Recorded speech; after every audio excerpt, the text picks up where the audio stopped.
All right, we already got a couple people in here, huh? Whoop, whoop. What up, playa?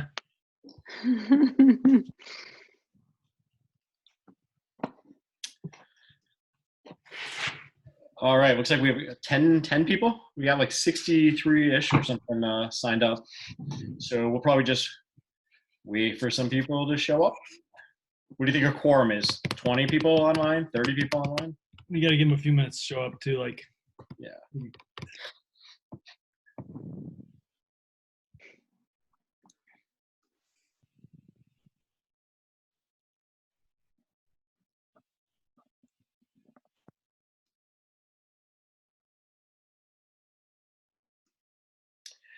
Clark, did you get the Google slide that I shared with you? You want to toss that up as like a screen share? Ooh, sure. If you have it open, you feel free to go for it, because I just need a second here to.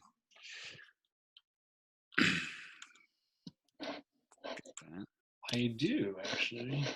All right. Okay. All right, I did not help there at all.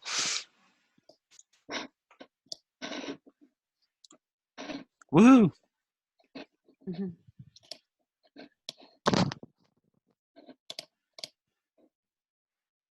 All right.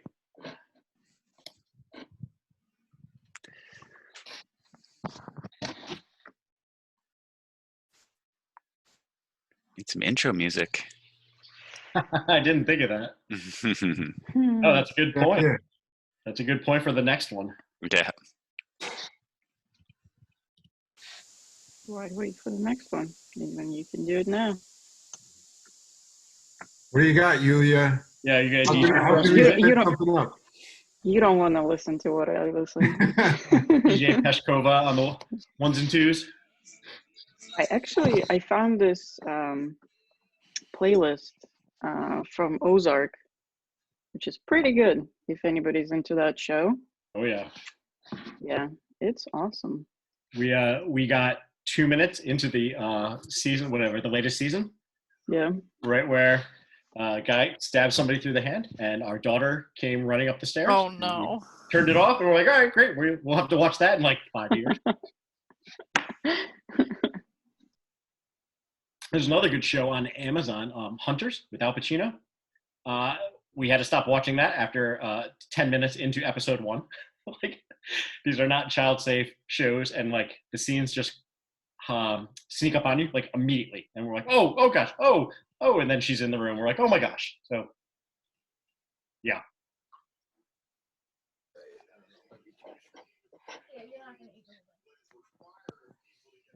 Chris, how old are your kids? So my son is 10, almost 11 actually, and my daughter is 8.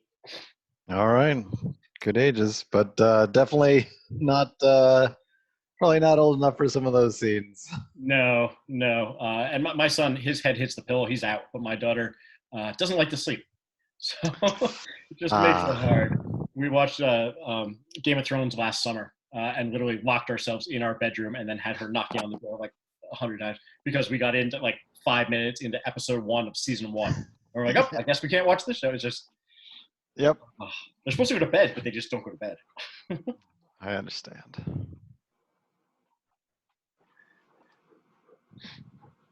On the video. What's up, guys? What's up?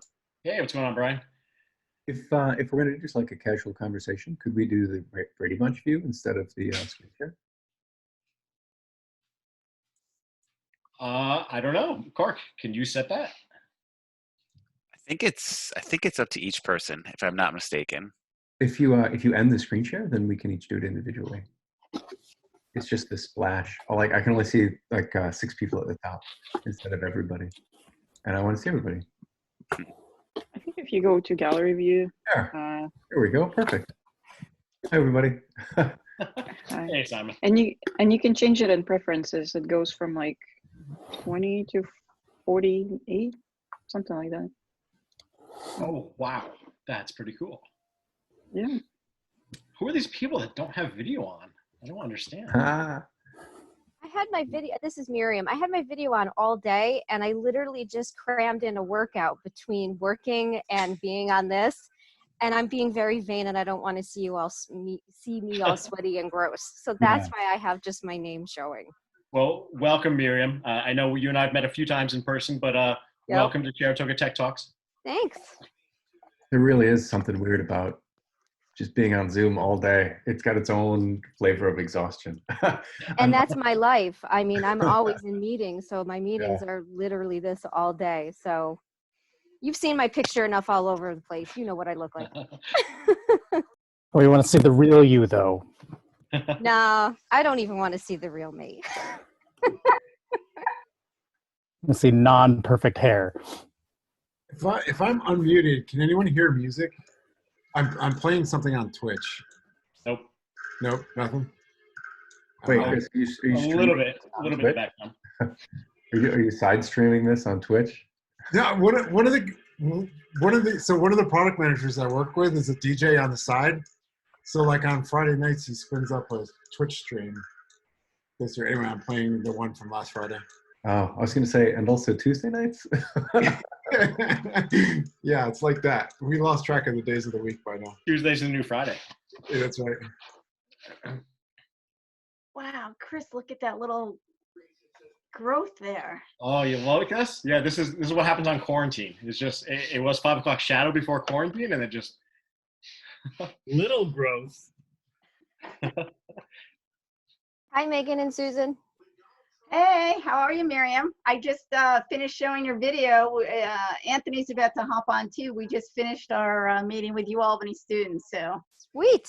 It started off with the Miriam Duchesne video about interviewing, and Thank you. you're more than welcome. I was just telling everybody I just crammed in a quick workout, so I'm like all sweaty and gross, and I refuse to show myself on camera.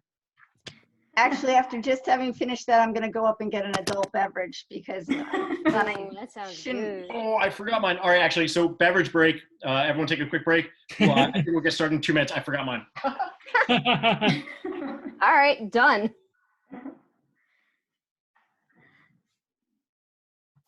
yeah, I have.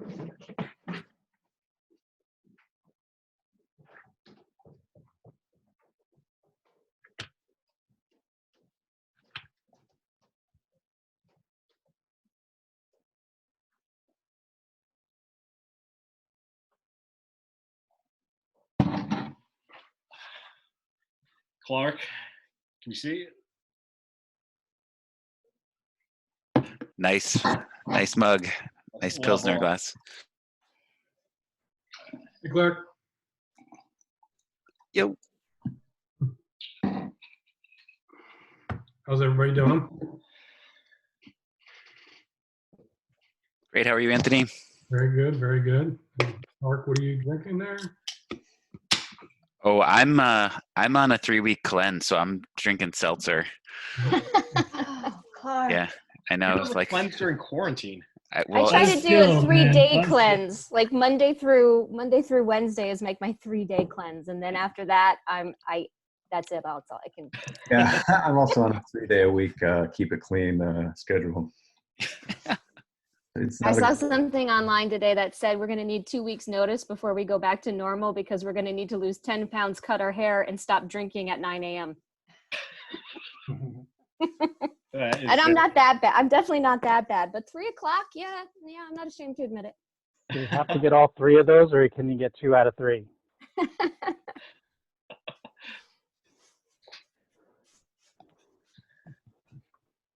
All right, I see Mubs has got the Northern Lights going on behind him. What's going on, Mubs?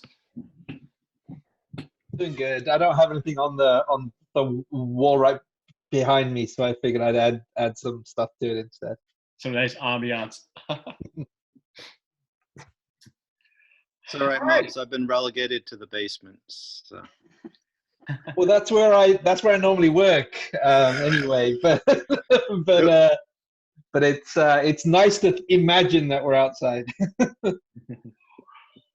I showed up last for work at home, so I got the last spot in the house. See Robert Beth. Betty's here. All right, we got 31. That's a quorum. That was the number I was looking for to get over 30. So hello, everyone. My name is Chris Thompson. I'm the founder of Sharatoga TechTalks, and this is our first remote Tech Talks. So 2 weeks ago, I reached out to Clark randomly, like on a Tuesday morning. I was like, dude, I'm jonesing. We haven't done a Tech Talks. We haven't done a happy hour. He's like, well, we do happy hours at my work like every Friday night. I'm like, all right, we haven't done like an in-person. We haven't done a Sharatoga happy hour. I said, what do you think about putting together like a remote, like just a remote Tech Talks? He's like, all right, yeah, we could do that. So he offered to use his account, Zoom account. And I said, all right, I've got a couple of repeat offenders that we could pull in. I could ask / offer for them to present. And they all graciously said yes. A lot of them already had some canned presentations that they've been doing in the last couple of weeks anyway. So kind of retooled it for tonight. And we kind of tossed this together. We've got like 61 people registered for tonight's event, which is a lot. I think our max of in-person, we had almost 95 people show up 3 years ago to a Tech Talks and upstairs of Harvey's, which was like beyond capacity. And we had like 70 people register that night. So that's just real exciting. But we're going to try and keep it a pretty similar format to what we usually do with a couple caveats. So the first, I'll mention that we are recording tonight's episode. So if this was in person, I would tell you we're recording right here. If you don't want to be on film, don't come up here. But if you don't want to be on film tonight, turn off your video. We are going to post this to the Sharatoga Tech Talks YouTube channel. So one small change we have 3 presenters tonight, but what we're going to do is we're going to save the questions for the end and kind of do like a round table. And we thought it'd be a little bit easier with the handoff from presenter to presenter. And it'll be a lot easier to kind of go around whoever has a question at the end. And really, it's going to depend whether we just read your questions, if you want to submit them via chat, or if you want me to call on you, or if we have a small enough group that we can have just one person at a time kind of talk. So we thought we'd do questions at the end. And then probably a pretty similar format for whoever wants to kind of stick around, maybe for 10, 15 minutes at the end, just to kind of chat. We'll keep the Zoom open for a little while. So with that, I'll kick us off. So my name is Chris Thompson. I'm the founder of Sharatoga Tech Talks. We've been doing this for about 5 years, maybe 6 years-ish, something like that. And what I usually like to do is I like to go through kind of some of the milestones we have. So just before this meeting, actually yesterday, I looked and we have 821 Twitter followers of at Sharatoga Tech. And that's up from 812 at the last Tech Talks we did in November 2019, IRL. We have 1,586 meetup members, and that's up from 1,527 back in November 2019. So we're growing. Like I said, I think this is one of the quickest signups that we've ever gotten to, up to I think 61 people registered tonight. 31 people online right now is pretty phenomenal. It exceeds my expectations, so I'm super excited about that. If you're tweeting tonight, use the hashtag Sharatoga. Shout out to Susan and New York Tech Loop. They did an awesome event tonight for SUNY Albany. So big fans of them. I love your banner in the background, rocking the New York Tech Loop. So that's awesome. Thank you to Clark and PUBG for putting this on. So couldn't have done this without you. Well, we could have. It wouldn't be good. But once again, you host our in-persons, you host our online. So we're very appreciative. Shout out to Yulia. She's doing our social media tonight, so I can be a little bit more hands-free. And she'll be posting pictures, so she'll be doing the screenshots. So shout out to Yulia. And we have a couple sponsors tonight, even though they're not going to get invoices, but we are incredibly thankful for our sponsors. Typically, they help us to buy some of the hors d'oeuvres, help with some of the different expenses related to putting on these Tech Talks. Matt Wagner at the Wagner Firm is one of our longest term sponsors. He's one of my lawyers. A lot of you have used him. He comes to different events when we do them down in Troy, not as frequently up here in Saratoga, but big shout out to Matt. And Brendan Tur from Employee Benefits Center. Brendan is awesome. I see like 3 people right now on this who have shouted out to him, who have asked him for advice. He provides health benefits and advice to PUBG. I've pinged him randomly with questions, and he always makes time. And he shouted me out like a week ago, just to see how I was doing. Like, I'm not even a customer, just genuinely just wants to make sure everyone's doing good in the community. So big shout outs to Brendan. And that's about it. So typically now I'll ask if anybody has any community announcements, anything they want to share. You can always put it in the chat or bring it up at the end. We can we'll kind of put that up there. But if you have any events going on or anything else you kind of want to raise awareness of, put it down in the comments in the chat, and then we'll circle back around to that at the end. All right. So our first presenter tonight is Simon. So Simon, you want to take control of the share? Yeah, definitely. Hey everybody, you're about to see my screen or part of it. Can everybody see that? Okay. Yep.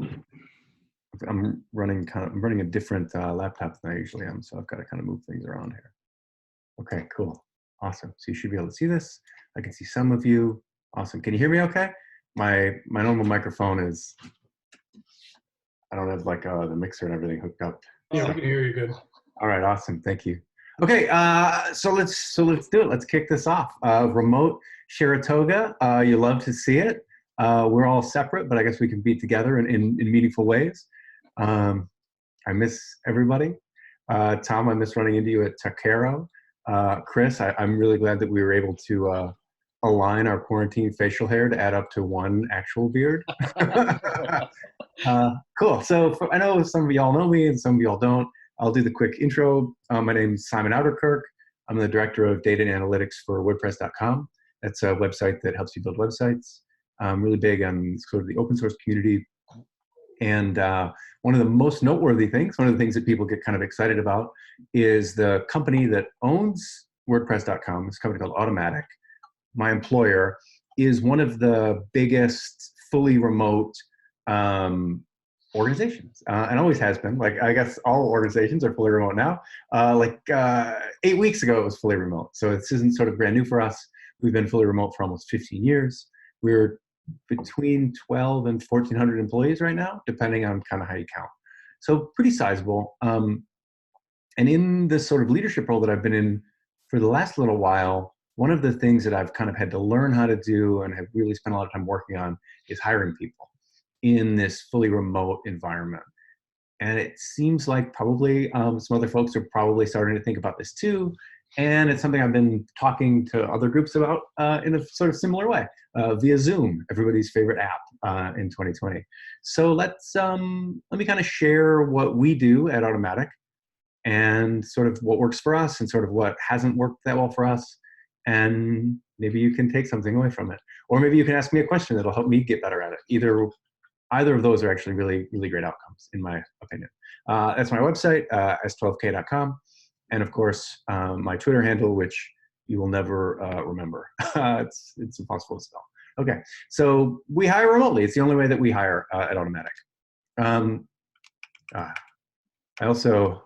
My daughter, did any of y'all have kids at home? My daughter's been doing her schoolwork on my laptop and has apparently jammed my arrow keys such that they're not working well. So sorry about that. If you caught a preview of the next content, it's all still good. Okay, so this is a work in progress. And one of the sort of tenets of the culture of Automatic is sort of everything is a work in progress. We have, I think, done a pretty good job of not being too precious about our process.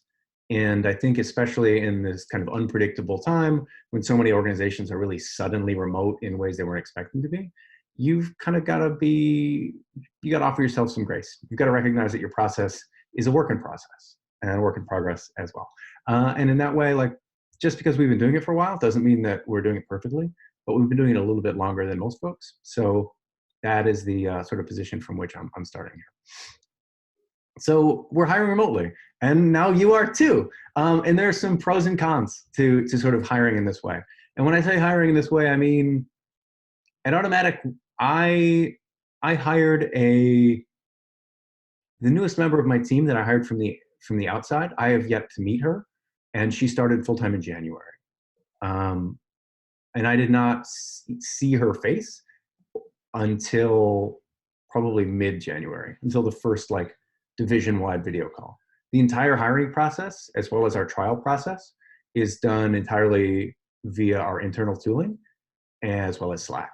So it's all text, which can be tricky. I mean, especially if you're used to a very, what you might call it, like a traditional hiring pipeline, which is a lot of in-person interviewing, a lot of kind of face-to-face time. But this remote approach, this text-only approach, also offers us a lot of opportunities to start to take out kind of the gross, biased, or just like kind of outdated ways of thinking that today I think are really common in hiring, especially, I know we don't like to think of it this way, but I think especially in tech hiring. I think a lot of our current hiring approaches, by which we, I mean like the tech community, and Automatic a little bit too, we are in many ways sort of exacerbating and continuing a kind of an unhealthy status quo. And in many ways are unintentionally, in my heart of heart, I believe it's unintentionally biasing our hiring process against underprivileged communities, women, and people of color. And part of that, I think, we can get around by hiring remotely, by sort of engaging with this fully text approach. Because in a lot of ways, it eliminates your opportunity to be unconsciously biased. Unconscious bias is present. There isn't anything you can really do about it. It's part of your mindset. And like, if I say to you, like, you have some unconscious bias, and your immediate like feeling is like, no, I don't. Of course I don't. You do. I mean, I'm sorry. Like, you do. I do. Like, you just have to accept that it's there and build processes that are going to allow you to sort of get your own gut out of the equation, and instead create tools that are going to allow you to hire in a way that gets around that bias as much as possible. And that's a lot easier in a remote text-only environment than it is in a more traditional sort of IRL or co-located environment. The good news too is one of the really neat things that we're able to do when you start to hire remotely is you can create a much more like little d democratic process. That is, you can get the people who are actually going to be working with this potential new hire really involved. And we can talk more about sort of what specifically that looks like here in a second. One of the really tricky things though is like this unbiased process that we're trying to build. It can be really hard to replace sort of this existing process with something that's newer, that's not biased, that is text only. People are going to be really skeptical. You like listening to this right now, maybe feeling kind of skeptical about it, and that's okay too. Like, you're allowed to feel skeptical about it. And part of that is because, especially people who work in tech, who have found themselves in a position to be hiring people, like, they've really learned to trust their gut, right? Like, they've learned in many ways that their intuition has gotten them into a place of like relative financial, social, and like professional privilege. So like, why would they want to replace that intuition with a process? And like, one of the answers is like, well, because a process can be safer and a process can lead to better results for the company. And that matters, even though it's kind of an ego blow. And it was definitely an ego blow for me. Like, to be clear, like, I'm not saying like this is something that other people do and it doesn't happen to me. Like, it was absolutely a problem for me. And of course, like anytime you're trying to replace organic processes and sort of human wet work with computer programs or checklists or other processes, you're going to have some upfront investment. That's sort of table stakes for that. Okay, so the opportunities to remove bias are pretty straightforward.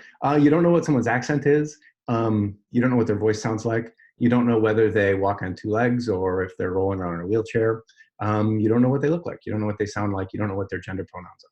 Like, all of that stuff goes out the window, and you sort of have to rely on much less culturally defined stuff. Their actual qualifications, what their resume says, how they present themselves in the interview. And that way you're not able to bring in all of these sort of outside assumptions, all this outside baggage that whether you accept it or not is part of your decision process. This really neat thing that you're able to do when you hire remotely is you can start to chunk off little pieces of your work. Like right now, if you look through your work GitHub or GitLab repo, you probably have a lot of issues, a lot of bugs, a lot of like enhancements or, you know, stakeholder requests that wouldn't take a ton of time, but you just are having a hard time prioritizing those. Those are perfect trial projects. And for my division, we have a tag, we have an issue in GitHub specifically for like, save this for a trial project. And what that means is when we're trying to hire someone, like this is a small, bite-sized chunk of work that doesn't require deep organizational knowledge, that would be a great way for us to assess whether or not someone coming in would be a good member of the team. And in that way, you're able to expose people to the real problems that your team is dealing with. And in that way, you're going to be able to actually meaningfully match what they can do against what you're going to need them to do, what you're going to expect them to do. Many times, hiring processes, especially ones with like whiteboard interviews, don't actually meaningfully assess someone's fitness for a role. I mean, it assesses something, but it doesn't necessarily assess sort of what you're actually trying to hire for. And in that way, you're able to replace something that is like kind of a weird proxy for something that is the actual thing that you want to get done. And we've had much better results engaging in the trial process that way. Something that I've been really proud of that has been a new thing since I've started hiring is we're getting folks on the eventual team. So if we're hiring for strategic analytics, say, every member of that team gets a vote on a candidate's trial project. And their votes can be one of three flavors. +1, which is effectively, cool, this person is doing good work and I'd be fine working with them. -1, which is effectively a veto. -1 means like something about the way they communicate, something about their work belies to me like something deeply unsettling, and I'm effectively vetoing this person. And then +1,000. And +1,000 is like, I am so stoked to work with this person. Can we hire them yesterday? Like they've got experience with this technology we're not familiar with, like for whatever reason.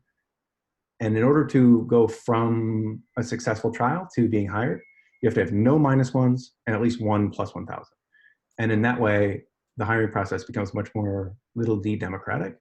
And I think for me, at least, it resonates the same values as trying to assess the fitness for the actual job. At the end of the day, like I'm sort of driving the hiring bus for this part of the data organization, but like I'm not going to be working very much with the people that I actually hire. So in that way, I want the people who are going to be on this team to be assessed by that team in a meaningful way.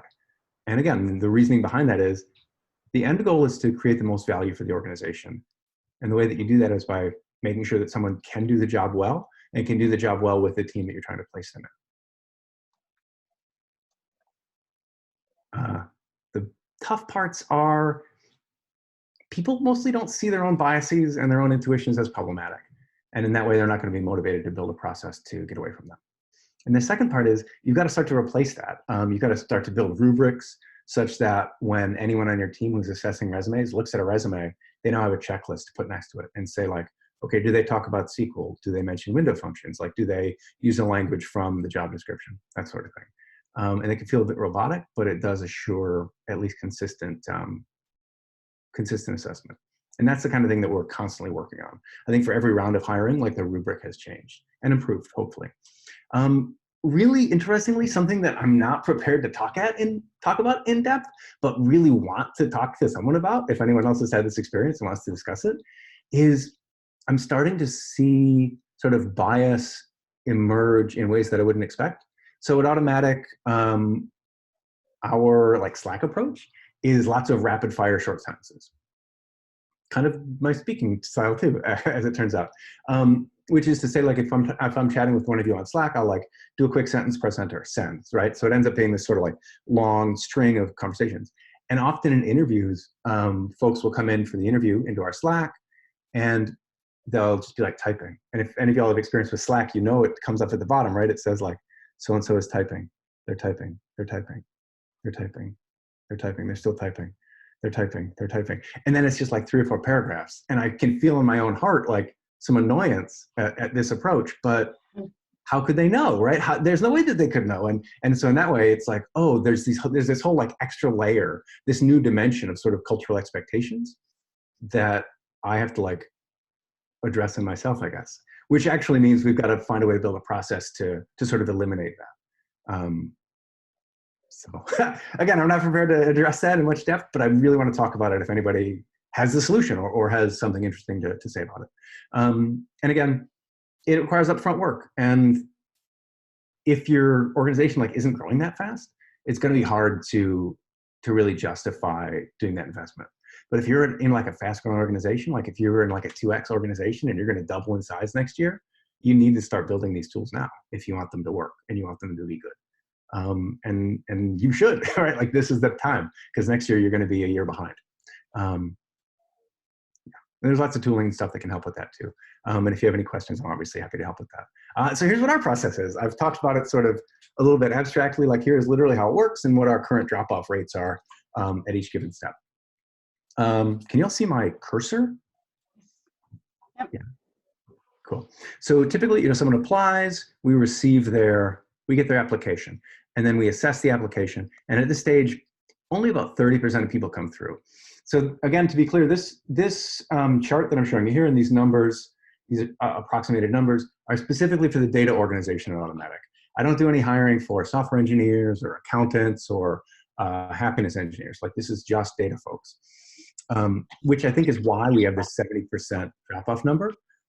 Because like a title like data analyst, you get a lot of folks. You get a lot of folks applying with a really wide breadth of experience. A lot of people are called data analysts who do very, very different jobs. So we get a big drop-off right at this initial assessment. A lot of that is then we do a pretest. For us, it's a SQL pretest. It's literally like minimum viable technical ability. Should take somebody between 20 and 25 minutes. We do trim off about 10% of the remaining folks there. Interview is the big, like, sort of finalish gate for us. If you pass the interview, you're probably going to end up getting hired. So over our last hiring, so if we had 100 applications, about 30 made it to the pretest, 27 made it to the interview. And this is a bit of a source of inefficiencies for us. Like each of these interviews is 90 minutes. And if 90% of those people are going to drop off, like that's not a great use of my time or my team's interview time. But something to be, it seems like this is the right way to treat people though. Sort of hospitality is a real thing I'm trying to focus on. And then of the trial, about 3 of them ended up joining the company. One of them is with strategic analytics and 2 are with WooCommerce data science. And that's it. So that's our process, and that's why y'all should be thinking really intentionally about hiring remotely as a much different thing than sort of hiring in a co-located environment. We also don't have great language for it, like hiring in a co-located environment. Anyway, okay, I'm going to stop sharing now. I'm going to try to stop sharing. Clark, can you stop my sharing? I can't find the button. There it is. I got it. Okay. Okay. I think I went a little long. Sorry about that. The momentum carried me. No worries. That was great. Round of applause for Simon. All right. Moving right into the next one. Next up is Joe. All right. Let me move my thing around here. So you guys can all see my screen, right? Great. So when I initially was going to do this presentation, I was going to do more on logo marks and kind of talking a little bit more in depth about, different kinds of logo marks. But after doing a lot of research and kind of landing on one, it kind of changed a little bit. So let's start right off here. So for those that don't know me, my name is Joe Arcuri. I'm founder and designer of Arcuri Design Shop, freelance designer, UX, UI, visual design, and kind of anything that requires design, I'm kind of always interested to kind of take on. Joe, we're not seeing your screen. Oh. Just black. Yeah, we can see it. Like I see the toolbar, but there we go. You got it now? Yeah. Yep. Gotcha. Still got it? But when you go into play mode, it goes away. Huh. Let's try this. Good thing we did a rehearsal yesterday, huh? Yeah, that's weird because it was working before. How about now? Nope. No. All right, cool. We'll go old school then. No transition. So what I did was, I looked at a bunch of different logo marks, right? And for Now we those who just don't see a know, white screen. Dude, really? I'm gonna stop sharing and then reshare.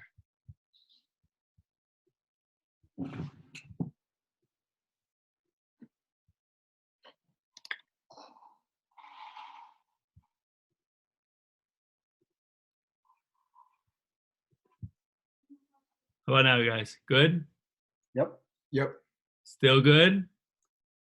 Now it's Matt. gone. No good. Maybe just walk us through it. I'm just gonna walk you through it. Yeah. So I was looking at different logo marks, and for those of you guys who don't know what a logo mark is, it's just an iconic representation of a brand, right? So there's a lot of different logo marks. And I'm sure you guys are used to all this, but one brand that really kind of stuck out to me was the Adidas brand. And after doing some research on it, it kind of lined up about how the same way of kind of how I approach branding and UX work, about kind of thinking about in certain problems and in getting into the user shoes, right? So you guys are all familiar with Adidas. Very, very interesting company, long company of shoes, and the iconic three stripe. So the story starts with these two guys, right? Adi Dassler and Rudolf Dassler. These guys were brothers. And in 1924, they set up their own shoe company, the Dassler Shoe Company. And what kind of struck me when I was looking at this is the mark, right? The way they chose to have the bird carrying the shoe was to try to relate to their customers / users that the shoes were light, right? They were lightweight, birds could pick them up. It was just a way for them to kind of show one of the features in the logo. So one thing that they kind of had the system of listen, test, and modify when they were going through different shoe versions. So they wanted to listen to their athletes and incorporate any feedback that the athletes had into their product development. This was really important, right? Because they wanted to be able to test after they did this to make sure that the products were really extensively and realistic as possible. And a lot of this lines up to exactly the way that we go through different testing when we're building an app or building a website. It's very, very similar. And then modify. Whatever details turn out to be not good, you get rid of them, and you keep iterating and iterating until good is really the best. So, but we're going to focus on this guy. This brother was Adolf Dassler. His nickname was Adi. So you can kind of see where it's going, right? Adi, Dassler, Adidas. So the same kind of holds true when we looked at this logo too, right? The way that they had the D's extended holding the shoe was another way to kind of imply that it's light. It's lighter than air. It's easy to carry, and it's definitely something that they want to kind of convey to the users. So then in 1954, they started using this striping system on the sides of the shoes to stabilize them. They tried one stripe, they tried two stripes, but once they got to three stripes, they found that it was solving the problem of being able to have the shoes a little bit tighter around the feet. And Adi really saw this and loved the three stripes. He loved the way that it looked on the shoes. He loved the way that it made his shoes a little bit more iconic. The one problem was the shoe company Karhu actually owned a three-stripe trademark. So he couldn't use the three-stripe trademark until he bought Karhu, which he did for $1,800 and 2 bottles of whiskey. Pretty good deal. So then he got to use this three-stripe as part of his branding, right? So, and in 1967, he started using this three-stripe, not necessarily for part of the shoe anymore. It was more for part of the brand, but they started using it on running shoes. And then in 1971, they came out with this trefoil mark, which is still implied that it had the three stripes in it, but what it did was it used the leaves to kind of symbolize growth. Because the company was growing and because they were going in a lot of different markets, they wanted to kind of relay the same message to their customers. So by adding the three stripe, it kind of made this iconic mark that's still kind of around today, really popular. Then we kind of move up to 1991. And Adidas had a lot of different challenges that they were facing. So they wanted to relay this again to their users to let them know that, we're going through challenges, you're going to go through challenges. And the way to do this was to symbolize the three stripes as a mountain. So climbing the mountain, achieving your goals was a way that Adidas could not only relay this to their users in their branding, but also use it as kind of a rallying cry for different products that they were going to be venturing into. Then in 2005, they kind of simplified it, right? Still having the three stripe, but they kind of simplified it, went back to something really powerful and, a logo that's around today. So kind of looking at that really lined up with the way that I usually approach branding, right? So for my own branding, I wanted to create a mark that kind of emphasized for a freelancer, right? I'm supporting with design. So I wanted my mark to kind of convey that, similar to the way that the process of the Adidas mark was. So really went through a lot of different iterating, different marks, a lot of sketching, until I kind of landed on one that felt right. Felt like the design was holding up everything else. So it was kind of working in sync. Then brought it into my Mac and into Illustrator, more iteration, more different combinations, until I landed on something that I was really happy with. And that it was kind of cool how much it lined up with the way Adidas approached everything. So wrapping up here, key takeaways for evolving a brand using the Adidas model is you really want to discover and focus on product features or services where users will find value.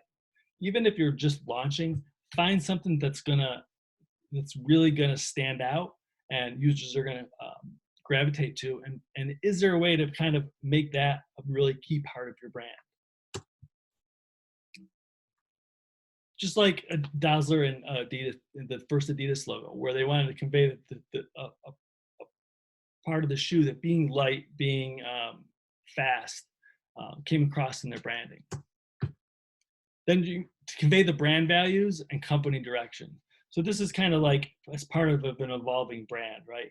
As your company evolves or as your product evolves, you're going to be wanting to kind of change things a little bit to kind of let your users know that you're growing and you're hiring, or you're just the way that companies kind of are kind of this big organic machine. You can kind of come through in your branding, just like Adidas did with the trefoil mark, where they're showing growth. They're showing that they're going in the different directions in different markets, and they wanted their customers to know this and kind of be excited about it. And then encourage customers or users or customers to challenge themselves alongside your brand. If you're going to be going through challenges, why not line that up to your brand mission of, challenging people to do better, to continue to exercise, and while using their products, just like the Adidas Mountain logo. And really keep what's important, right? So they knew that these 3 stripes were not only functional, but they were a really key part of their brand. So now that landing on their original logo really is kind of a callback to the 3-stripe brand. That's all I got, guys. Sorry the full screen didn't work, but we'll stop. No worries. Great presentation. A round of applause for Joe. Thank you. All right. It's a little weird, people clapping on mute, but all right, moving right along. This is the fastest we've ever kind of run through it, and I'm digging this format. So next up is Chris Walker.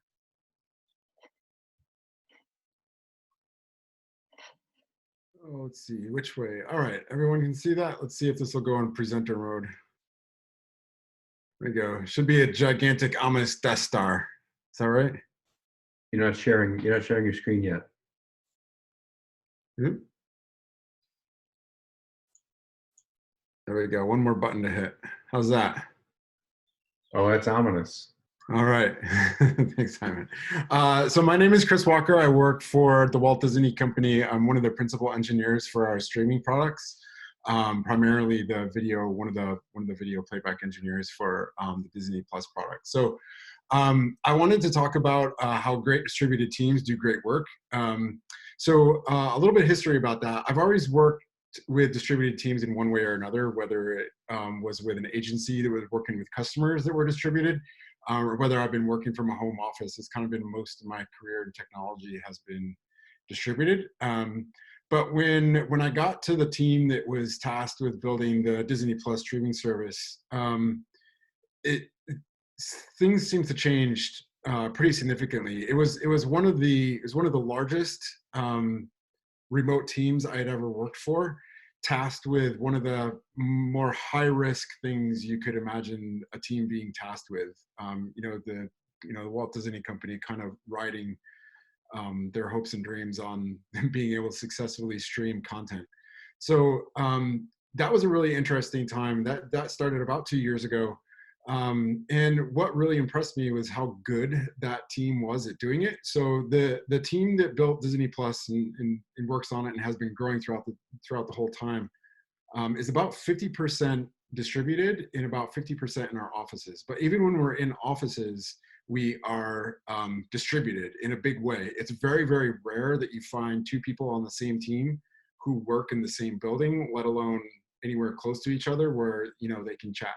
So even if when we have a mixed team of people working from home and people working from offices, it's usually about 50-50. Even the people who are in the offices are basically working remote. That's what it feels like. So I kind of been taking mental notes about like what makes this team so good and why were they so comfortable taking a big risk to be able to do this. And then Chris got the idea of doing these remote presentations, and I was like, perfect. I'm gonna collate these notes and finally get them together for myself and try to share them with everybody here. So first, working remote. So that's a picture of Los Angeles recently during the pandemic without smog. And it's mind blowing. Like I lived there and Los Angeles never looked like that. So these are like one of the many positive benefits that we can get if we can all learn to work from home more effectively, and that we can convince bigger corporations and even smaller businesses to take those risks, because I think everyone will find that it's worth it. It's worth it for the environment. It's worth it for our time. It's worth it for productivity. It's worth it for peace of mind. Not that there's not downsides, but there's definitely a lot of upsides to being able to do this, if not 100%, at least some of the time being able to work remotely. So I just thought I'd bring that up before we jump into it. So as I was kind of taking notes over the last few weeks, I realized I kind of fit into several different categories that I wanted to talk about. So the first are bosses. So bosses are the kind of people who are like a little skeptical of working remote. They're typically in charge of larger teams, and they oftentimes the loss of control feels threatening to someone who's a boss. So that's one category of people we need to address. The other is leaders. So leaders are people who are generally comfortable working remote, but they're also people that the rest of the team kind of looks up to and looks to set an example.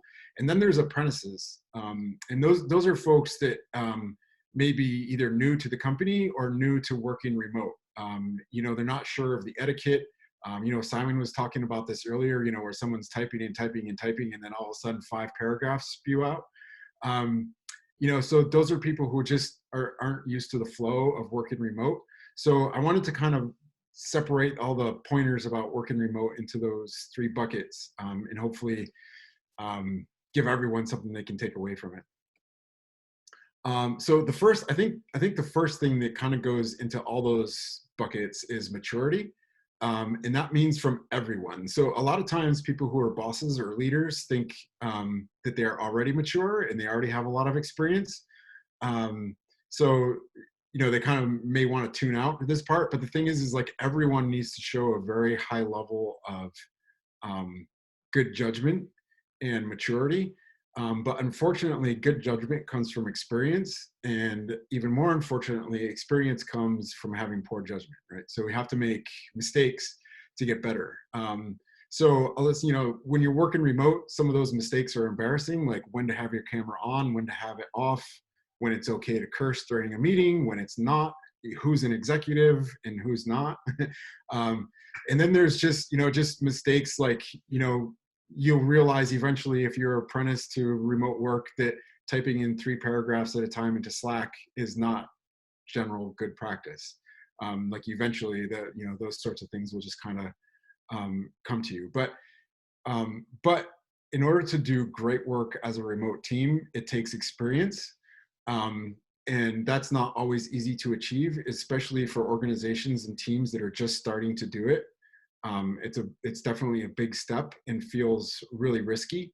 But I really want to encourage everyone who considers themselves in the leader category, who has some experience doing it, and who's generally looked up to by the rest of the team, to set a good example. Moving on. So setting a good example. So the first kind of thing we think of is like, okay, so let's make a bunch of rules. Like I have a neighbor who works remote, and her bosses told them they have to have their meeting on during every single, they have to have their camera on during every single meeting for the whole time. On the teams that I work on, we don't have any rules like this. All the rules are kind of set by the leaders of the group, who may not necessarily be the bosses, but they set the tone by example. So you kind of learn all these rules as you go. When to have the camera on, off. Leave it on as much as possible, but if you're eating lunch, turn it off, right? Or, if the kids come in to ask a question about homework or something like that, turn the camera off. You don't have to have rules like, turn the camera on at the beginning of the meeting and it stays on the whole meeting. Leaders need to set examples. When do you mute? When do we use curse words? When do we not? How do we use Slack? Is it okay to be slacking people in the back channel in the middle of a meeting and it's kind of obvious you're not really paying attention? On some teams, that's totally okay. Everybody's really busy and that's kind of expected. On other teams, that's a faux pas. Like you don't want to do that. So these things are all kind of learning. And I don't think we could take a list of rules like this, especially the one about wearing pants to meetings. You can't take a set of rules like this and necessarily, etch them into stone. It's going to be individual, person to person and team to team. But I really think it is the onus and responsibility is on people who consider themselves to be leaders to set a really good example. And the important part about setting the example is that it's your job to convince the bosses and the corporate leaders in the organization in general that taking the risk to work remote is going to be worth it, that you can succeed, that you can achieve great things. And if you're not setting an example, if you're the experienced person in the room and you're not setting an example for how this can be done well, you're not filling your potential, basically. So it all comes down to trust.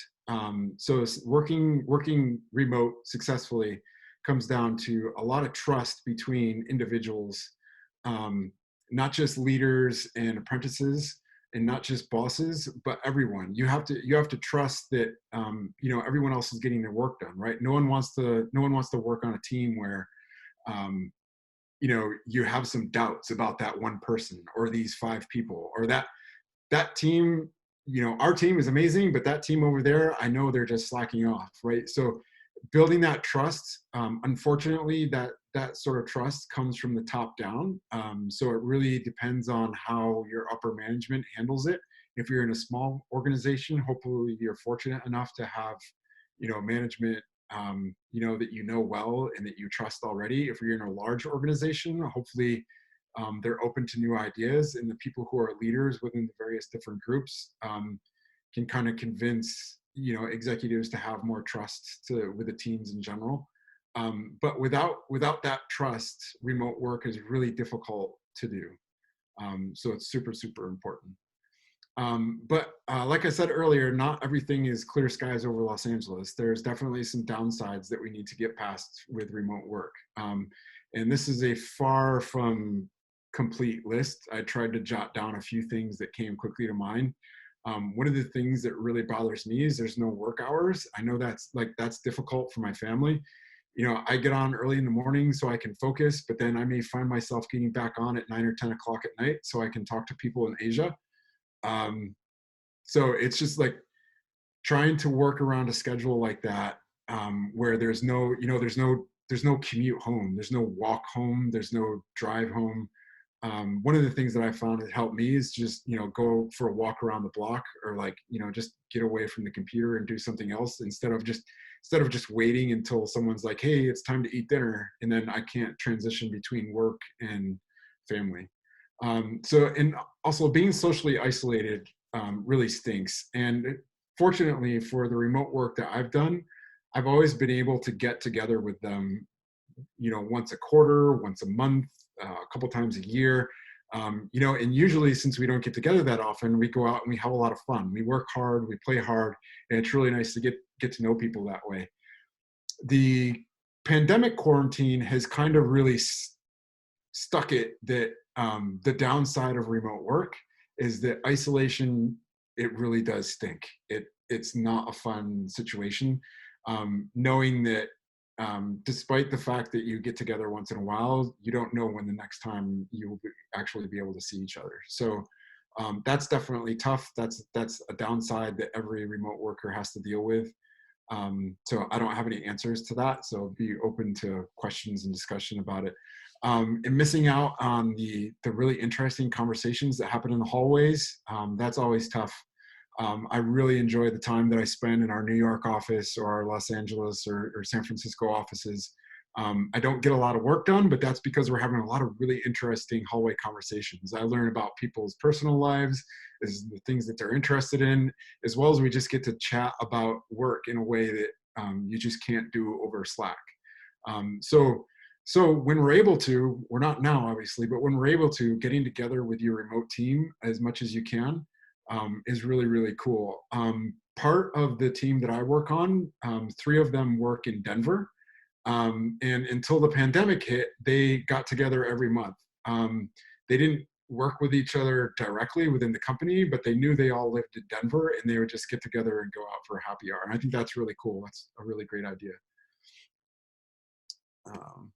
All right, so that is it, actually. There's my information if you want to find me on Twitter. And I think I'll turn it back over to Chris. All right, round of applause for Chris Walker. Again, on mute, it's just not the same. All right, so that was great. That was, I love the kind of rapid fire of having 3 presenters do 3 awesome presentations back to back to back. But now it's time for questions. And this is going to be hard. I didn't actually, when Clark was asking, so who's going to be the moderator and read all the questions? He didn't raise his hand and everyone was silent. I was like, me? And I didn't realize how hard it's going to be. So I think I'm going to go from the top down. Man, no, I'm going to try and jump around. Sorry. So first question for Simon from Chris Walker.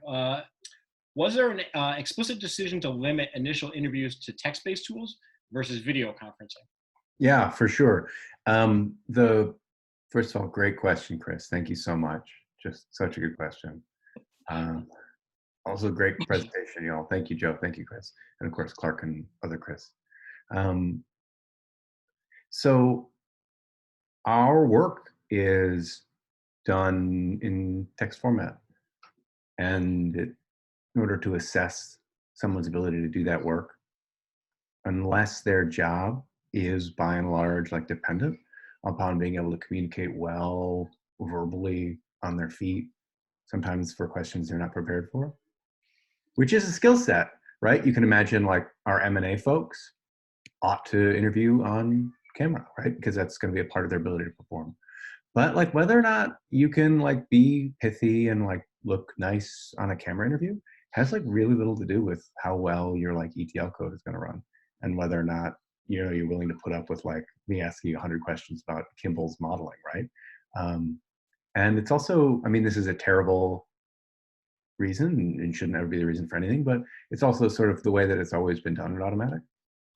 And so in that way, there was no friction to sort of following that process. And I think that the reasoning behind it is good. That's interesting. Yeah, that's interesting. I mean, we'll spend like we'll fire up a Zoom and screen share to do like pair programming type of situation. So we're on Zoom all the time. So maybe that skill set is more important to us. Maybe that's why we focus on that. That's really interesting though. Well, during people's trial projects, so the trial project, which is the last phase of the pre-hire process, often folks will do a pair program if they have a question about some part of, especially our data testing infrastructure is a little bit confusing and kind of hard to figure out. But often we'll like build the trial project away from that kind of tooling. But it's not uncommon for folks to jump on pair programming and to end up doing voice or video in the process of the trial, but it's never part of like the formal assessment, like pre-trial, if that makes sense. Awesome. Thanks, Simon. Thank you, Chris. All right, so to keep the love fest going, Simon, or Chris wanted to know actually from Simon, was there an explicit decision to limit interview? No, I'm sorry, we just did that. Sorry, no, there was one more. I think Simon asked Chris if the rules were like solidified. Oh, here it is. Making the rules explicit. GitLab's handbook comes to mind. Go ahead. I'm not sure. I don't know of any teams that have made the decision to make rules explicit and actually write them down anywhere. And maybe that just comes from the team is just so experienced working from home. Yeah. And the level of trust is so high. And a little bit of background there that might help. So the team that I work most closely with was acquired by Disney. They were a small team up in Portland, Oregon, and they're really tight knit. It's a really tight knit group, but they're really great leaders and really mature in terms of their work ethic. And they know when it's time to joke around and when it's time to, work on something really hard, and a great example to follow. And I think because they're there and they've had that much experience, that hasn't been necessary. Great. So Matt had a question for Joe. Can you explain the design meaning of your logo, Joe? The design meeting, providing support with design. So the small d holds up the arc or the arm of the A to kind of symbolize that as a freelancer, I can come in and provide support, provide design support. Can I ask you a follow on to that? I was Go just for it. curious. Joe, what about the hourglass? Oh, that was just kind of a happy accident. That just ended up after I did it. It was kind of a nice little mirror feature in there. Yeah, good catch, man.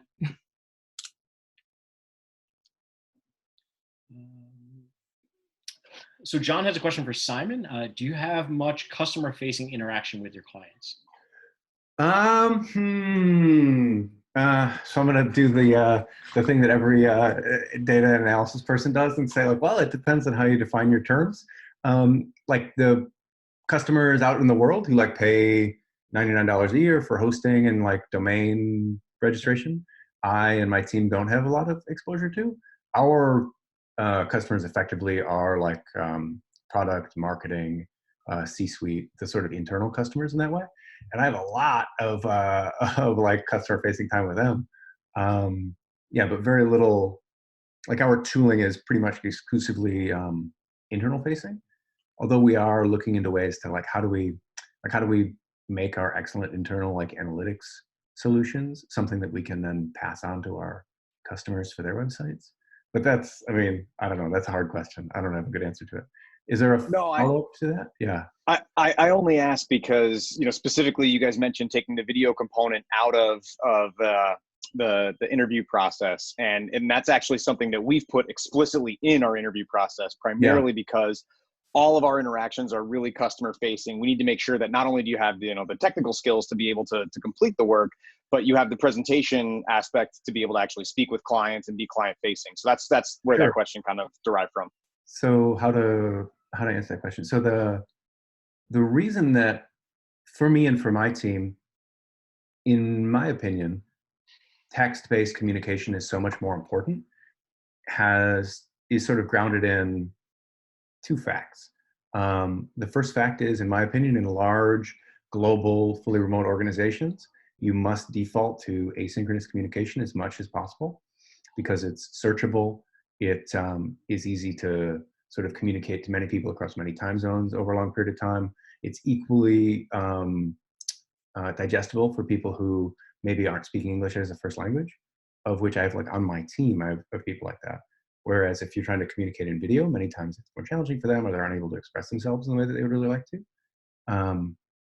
Yeah, so given like that, I believe that that's a fact of like large global remote organizations. And two, like that means that someone's ability to like write meaningfully in English and to present arguments in that way is more important to me and the success of my team than their ability to like to communicate well over video. Because by and large, the way that my team produces important value for the organization in a larger capacity, that is text-based. And that text base is either in the recording itself, in the documentation of the way that we do our work, or in sort of announcements and conversations in that text media. Especially like my team is goes from Eastern Europe to San Diego. So even our time zone, like even just my own, the team for which I'm explicitly in has such a broad time zone spread. Like our ability to communicate synchronously is like really limited. Like it's 1 or 2 hours a day. Mm-hmm. So for us, whereas if I were running like an 8-person analytics consultancy and we were constantly like trying to hustle for business, everybody would have to be able to communicate meaningfully over video.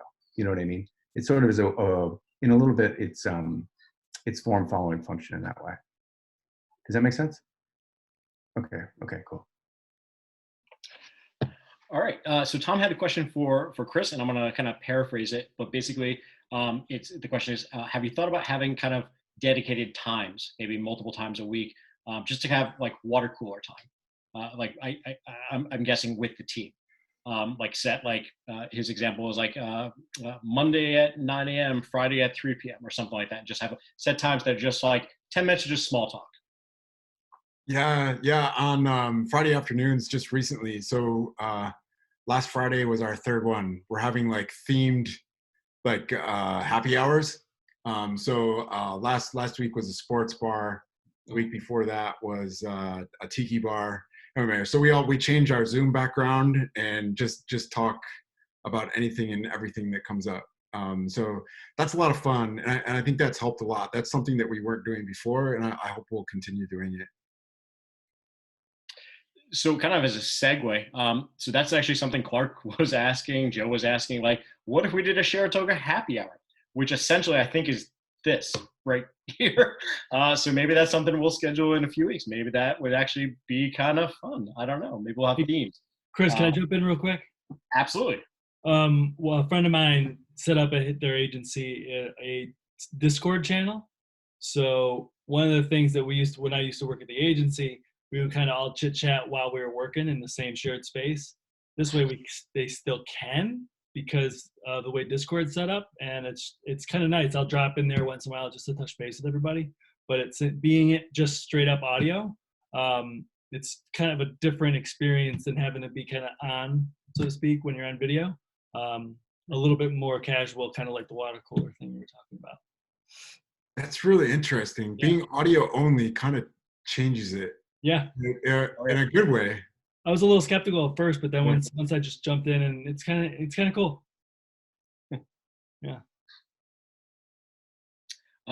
Linda is asking me, I guess, will you continue doing the meetup live and in person to give more people the opportunity to join? So absolutely, yes, like 100%.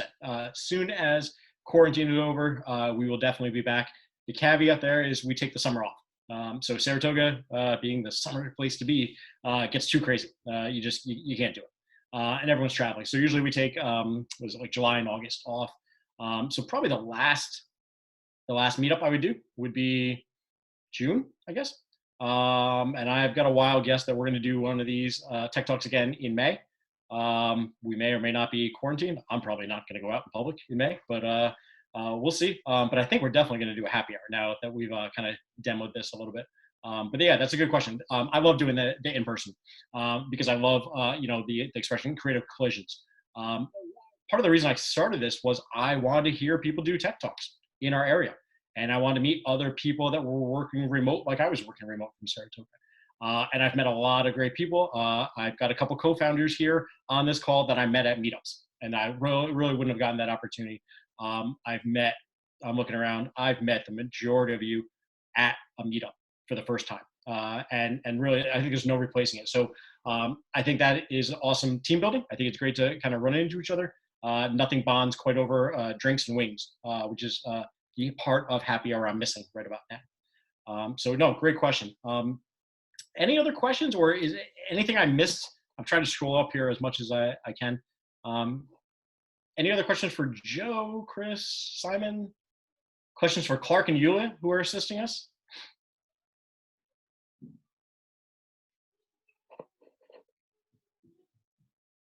If there's no more questions, I think we got our 3 minimum questions per person, which is kind of our gig.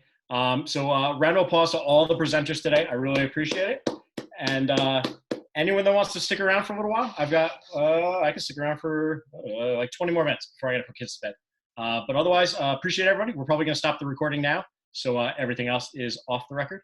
And join us again probably in a few weeks for a happy hour and sometime mid-May-ish for the next remote Sharatoga Tech Talks. Thanks a lot, everyone.